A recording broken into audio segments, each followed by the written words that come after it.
Domingo, 4 de outubro. Verso para memorizar. Filho meu, ouve o ensino de teu pai e não deixes a instrução de tua mãe. Provérbios 1:8. A primeira família. Não há muitos detalhes nas páginas iniciais das Escrituras acerca do tipo de educação familiar que ocorria nos primórdios da história da humanidade, embora tenhamos a certeza de que a educação naquela época se dava na própria estrutura familiar. No livro Educação, lemos, abre aspas, o método de educação estabelecido no Éden era centralizado na família. Adão era o filho de Deus, e era de seu pai que os filhos do Altíssimo recebiam instrução. Tinham, no mais estrito sentido, uma escola familiar. Fecha aspas. Embora não saibamos exatamente o que era ensinado, podemos ter a certeza de que essa educação lidava com as maravilhas da criação e, após o pecado, com o plano da redenção. Ouça Gênesis 1. No princípio criou Deus os céus e a terra. A terra, porém, estava sem forma e vazia. Havia trevas sobre a face do abismo e o Espírito de Deus pairava por sobre as águas. Disse Deus: haja luz. E houve luz. E viu Deus que a luz era boa, e fez separação entre a luz e as trevas. Chamou Deus a luz dia, e às trevas noite. Houve tarde e manhã, o primeiro dia. E disse Deus: haja firmamento no meio das águas e separação entre águas e águas. Fez, pois, Deus o firmamento e separação entre as águas debaixo do firmamento e as águas sobre o firmamento. E assim se fez. E chamou Deus ao firmamento céus. Houve tarde e manhã, o segundo dia. Disse também Deus: ajuntem-se as águas debaixo dos céus num só lugar, e apareça a porção seca. E assim se fez. A porção seca chamou Deus terra, e ao ajuntamento das águas, mares. E viu Deus que isso era bom. E disse: produza a terra relva, ervas que deem semente, e árvores frutíferas que deem fruto, segundo a sua espécie, cuja semente esteja nele, sobre a terra. E assim se fez. A terra, pois, produziu relva, ervas que davam semente, segundo a sua espécie, e árvores que davam fruto, cuja semente estava nele, conforme a sua espécie. E viu Deus que isso era bom. Houve tarde e manhã, o terceiro dia. Disse também Deus: haja luzeiros no firmamento dos céus, para fazerem separação entre o dia e a noite, e sejam eles para sinais, para estações, para dias e anos. E sejam para luzeiros no firmamento dos céus, para alumiar a terra. E assim se fez. Fez Deus os dois grandes luzeiros, o maior para governar o dia, e o menor para governar a noite. E fez também as estrelas. E os colocou no firmamento dos céus para alumiarem a terra, para governarem o dia e a noite, e fazerem separação entre a luz e as trevas. E viu Deus que isso era bom. Houve tarde e manhã, o quarto dia. Disse também Deus: povoem-se as águas de enxames de seres viventes, e voem as aves sobre a terra, sob o firmamento dos céus. Criou, pois, Deus os grandes animais marinhos e todos os seres viventes que rastejam, os quais povoavam as águas, segundo as suas espécies, e todas as aves, segundo as suas espécies. E viu Deus que isso era bom. E Deus os abençoou, dizendo: sede fecundos, multiplicai-vos, e enchei as águas dos mares, e na terra se multipliquem as aves. Houve tarde e manhã, o quinto dia. Disse também Deus: produza a terra seres viventes conforme a sua espécie, animais domésticos, répteis e animais selváticos, segundo a sua espécie. E assim se fez. E fez Deus os animais selváticos, segundo a sua espécie, e os animais domésticos, conforme a sua espécie, e todos os répteis da terra, conforme a sua espécie. E viu Deus que isso era bom. Também disse Deus: façamos o homem à nossa imagem, conforme a nossa semelhança. Tenha ele domínio sobre os peixes do mar, sobre as aves dos céus, sobre os animais domésticos, sobre toda a terra e sobre todos os répteis que rastejam pela terra. Criou Deus, pois, o homem à sua imagem. A imagem de Deus o criou. Homem e mulher os criou.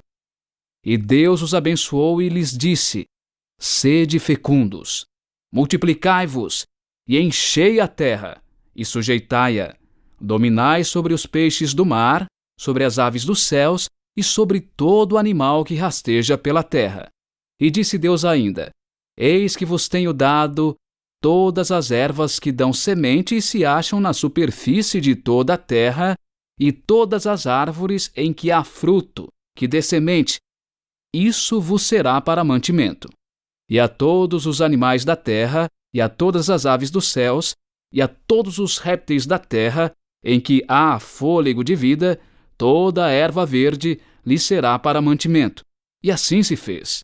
Viu Deus tudo quanto fizera, e eis que era muito bom. Houve tarde e manhã, o sexto dia. Gênesis 2. Assim, pois, foram acabados os céus e a terra, e todo o seu exército. E havendo Deus terminado no dia sétimo a sua obra que fizera, descansou nesse dia de toda a sua obra que tinha feito. E abençoou Deus o dia sétimo, e o santificou, porque nele descansou de toda a obra que como Criador fizera. Esta é a gênese dos céus e da terra, quando foram criados, quando o Senhor Deus os criou.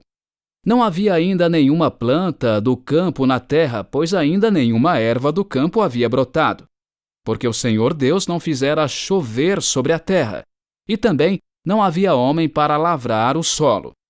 Mas uma neblina subia da terra e regava toda a superfície do solo. Então formou o Senhor Deus ao homem do pó da terra, e lhe soprou nas narinas o fôlego de vida. E o homem passou a ser alma vivente. E plantou o Senhor Deus um jardim no Éden, na direção do Oriente, e pôs nele o homem que havia formado.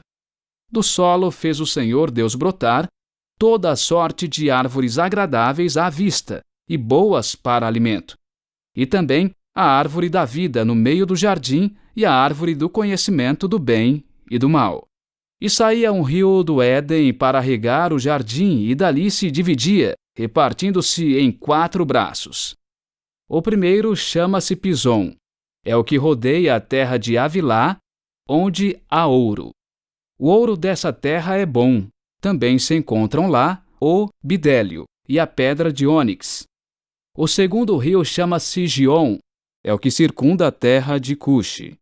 O nome do terceiro rio é Tigre, é o que corre pelo oriente da Assíria, e o quarto é o Eufrates. Tomou, pois, o Senhor Deus ao homem e o colocou no jardim do Éden para o cultivar e o guardar. E o Senhor Deus lhe deu esta ordem: de toda a árvore do jardim comerás livremente, mas da árvore do conhecimento do bem e do mal não comerás, porque no dia em que dela comeres, certamente morrerás. Disse mais o Senhor Deus: não é bom que o homem esteja só. Far-lhe-ei uma auxiliadora que lhe seja idônea. Havendo, pois, o Senhor Deus formado da terra todos os animais do campo e todas as aves dos céus, trouxe-os ao homem, para ver como este lhe chamaria. E o nome que o homem desse a todos os seres viventes, esse seria o nome deles. Deu nome o homem a todos os animais domésticos, às aves dos céus e a todos os animais selváticos. Para o homem, todavia, não se achava uma auxiliadora que lhe fosse idônea.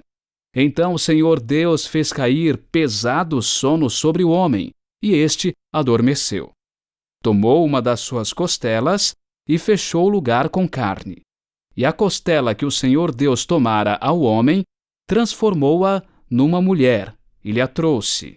E disse o homem: esta, afinal, é osso dos meus ossos e carne da minha carne. Chamar-se-á varoa, porquanto do varão foi tomada. Por isso, deixa o homem pai e mãe, e se une à sua mulher, tornando-se os dois uma só carne. Ora, um e outro, o homem e sua mulher, estavam nus, e não se envergonhavam. Gênesis 3, 1 a 15. Mas a serpente, mais sagaz que todos os animais selváticos que o Senhor Deus tinha feito, disse à mulher: É assim que Deus disse: Não comereis de toda a árvore do jardim? Respondeu-lhe a mulher: Do fruto das árvores do jardim podemos comer, mas do fruto da árvore que está no meio do jardim, disse Deus: Dele não comereis, nem tocareis nele, para que não morrais. Então a serpente disse à mulher: É certo que não morrereis, porque Deus sabe que no dia em que dele comerdes, se vos abrirão os olhos, e como Deus, sereis conhecedores do bem e do mal. Vendo a mulher que a árvore era boa para se comer, agradável aos olhos, e árvore desejável para dar entendimento, tomou-lhe do fruto e comeu, e deu também ao marido, e ele comeu. Abriram-se então os olhos de ambos, e percebendo que estavam nus, coseram folhas de figueira e fizeram cintas para si. Quando ouviram a voz do Senhor Deus, que andava no jardim pela viração do dia, esconderam-se da presença do Senhor Deus, o homem e sua mulher, por entre as árvores do jardim. E chamou o Senhor Deus ao homem e lhe perguntou: Onde estás? Ele respondeu: Ouvi a tua voz no jardim, e porque estava nu, tive medo e me escondi. Perguntou-lhe Deus: Quem te fez saber que estavas nu? Comeste da árvore de que te ordenei que não comesses? Então disse o homem: A mulher que me destes por esposa, ela me deu da árvore, e eu comi. Disse o Senhor Deus à mulher: Que é isso que fizeste? Respondeu a mulher: A serpente me enganou, e eu comi.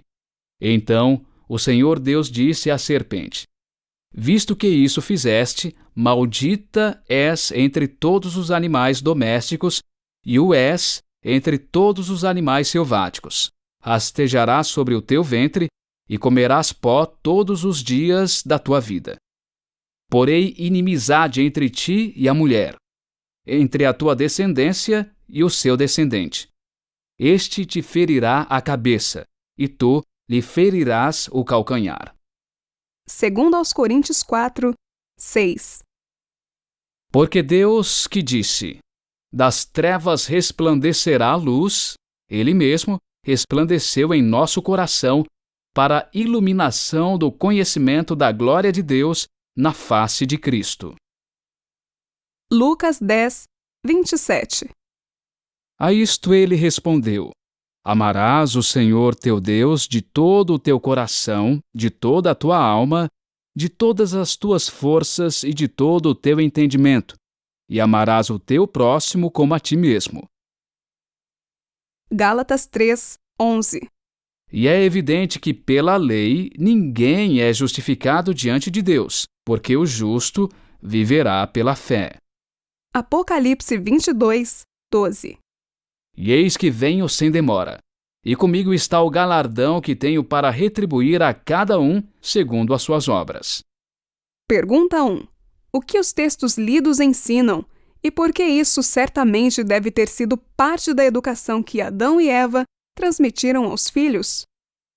No livro Educação, lemos, abre aspas, o método de educação instituído no começo do mundo deveria ser um modelo para o ser humano em todos os tempos. Como ilustração de seus princípios, foi estabelecida uma escola modelo no Éden, o lar de nossos primeiros pais. Fecha aspas. A educação cristã é um compromisso de educar as famílias e os membros na doutrina, adoração, instrução, comunhão, evangelismo e serviço. No lar, ministramos aos membros da família sobre o amor e as promessas de Deus. Ali, apresentamos Jesus às crianças como seu Senhor, Salvador e amigo. No lar, A Bíblia é preservada como a palavra de Deus. É na família que revelamos como é um relacionamento saudável com nosso Pai Celestial.